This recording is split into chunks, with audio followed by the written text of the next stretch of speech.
Welcome, artists in training. In this video, I'm going to show you how to measure and apply proportions as a tool for creating representational drawings. To prepare for this, you should watch my basic shapes demonstration. That is the foundation for all of the videos in this series, and I will link it in the description for you. To follow along with this exercise, you will need a printout of this horse, which is also linked in the description, a blank sheet of paper, a black marker, a pencil with an eraser, a handful of colored pencils, a compass or a set of calipers for measuring, and if you don't have a compass or a set of calipers, a ruler will work. Clear rulers are easiest to use but are not a necessity. To start, find all of the basic shapes, as I explained in the basic shapes demo video, in your reference picture with a marker. You can copy the exact shapes I did here, or if you see ones you like better, do your own thing. As always, keep them simple.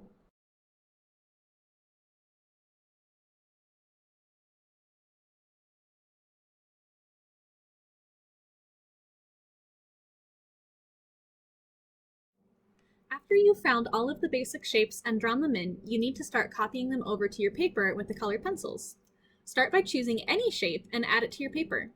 I chose the main part of the head because it's a medium-sized shape, but you can pick any shape you want. Some people like to start with the largest shape instead. It doesn't really matter. Don't make the shape the exact same size as the reference though. I recommend doing it a tiny bit smaller. Draw it in very lightly so you can make adjustments as needed.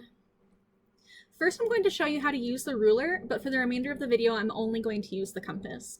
We started with just one shape because we're going to measure the next shapes against that one. Proportions are the size of one thing compared to the size of another thing within the same image. Here I can see that the widest part of the circle for the muzzle is almost perfectly half of the width of the main head circle. Now, when I add the muzzle circle, I'm going to make sure that at its widest point, it's half the width of the main circle that I've already drawn on my paper. Now I just marked those 2 points, so now I know how wide to make it.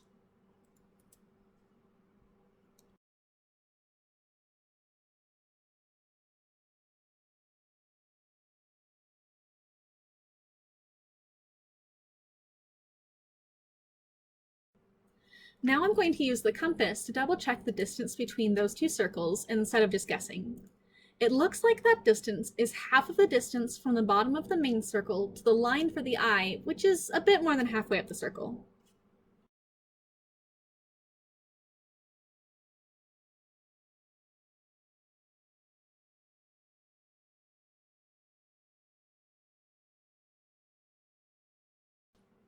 So half that measurement, and that's how far apart the muzzle circle and the main circle are.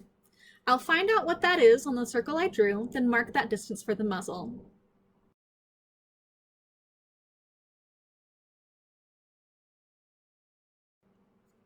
Now I'm going to double check the width of the muzzle just to be sure. Then I'll adjust the placement of the dots I used to mark the width, and then I can draw in the muzzle circle.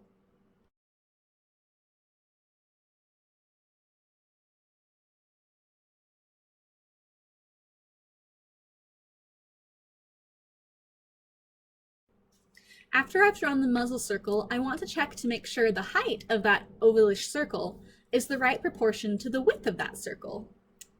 It looks like the height and the width are nearly identical, and the way I drew it was accurate.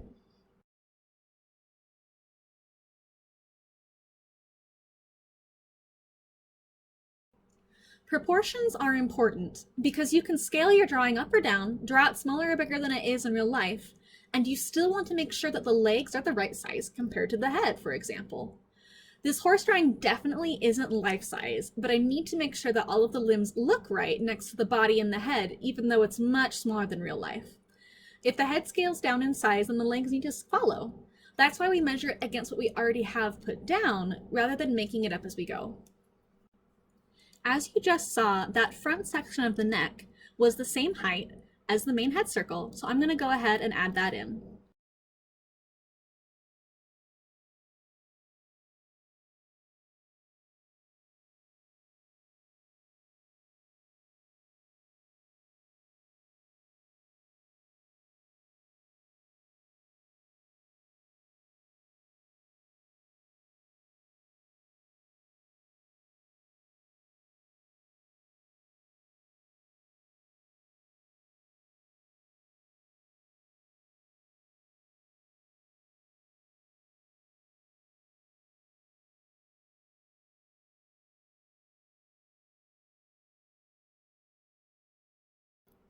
Up to this point, I've been measuring the proportions on the reference picture before adding them on the drawing.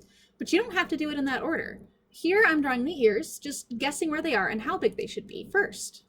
Then I'll check to make sure they're actually proportional and accurate. And as it turns out, I got them a tiny bit wrong, so I'm going to make an adjustment. That's why drawing lightly is so important.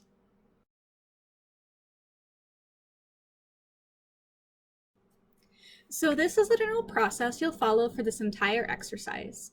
Afterward, you can adapt it for your own needs. When I'm drawing in a more relaxed setting, I usually don't check the proportion of every single thing as I go, but I do check it periodically. I do that to make sure that what I've drawn so far is accurate and make any needed changes before I get in too deep.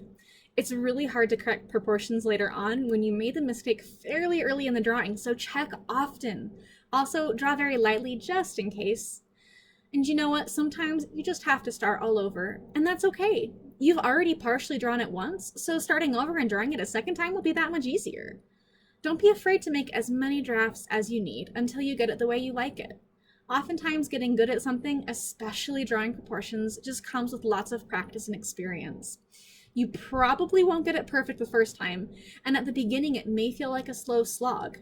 Almost every successful artist has paid that same price though, so don't you get the expectation that you don't have to. We've all had to go through that. But as long as you persevere and keep practicing, your persistence in the face of failure will pay off. And know that you're not alone, we've all been there. Once you've finished laying down all of your basic shapes proportionally, do a brief double check to make sure nothing is seriously out of whack. Now you can add the more detailed contour and regular pencil.